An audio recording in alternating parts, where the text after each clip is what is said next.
j'ai maintenant, j'ai fini pour les groupes. J'ai deux interventions personnelles, enfin individuelles. Monsieur Julien Ferrière d'abord.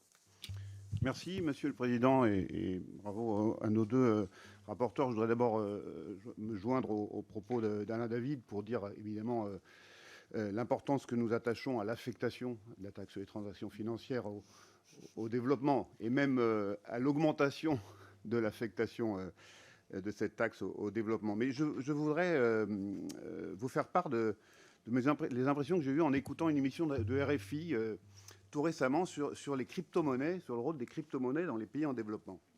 Et RFI montrait l'exemple de cet entrepreneur camerounais, Émile Parfait-Sims, qui a développé une monnaie alternative, le Limocoin, avec le projet, excusez du peu, de créer une nouvelle ville autogérée sur les rives de l'océan Atlantique.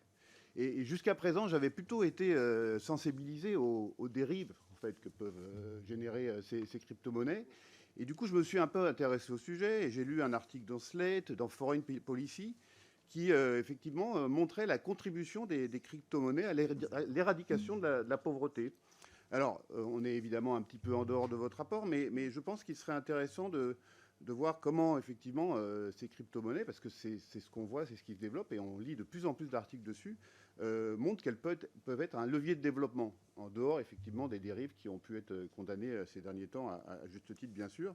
Et est-ce qu'on peut imaginer, alors c'est une question que j'aurais pu poser à Rémi Rioux tout à l'heure, mais est-ce qu'on peut imaginer que la France, d'une façon ou d'une autre, puisse accompagner cette émergence pour le bien, c'est-à-dire pour la lutte contre la pauvreté en Afrique et dans les pays en développement en général. Je vous remercie.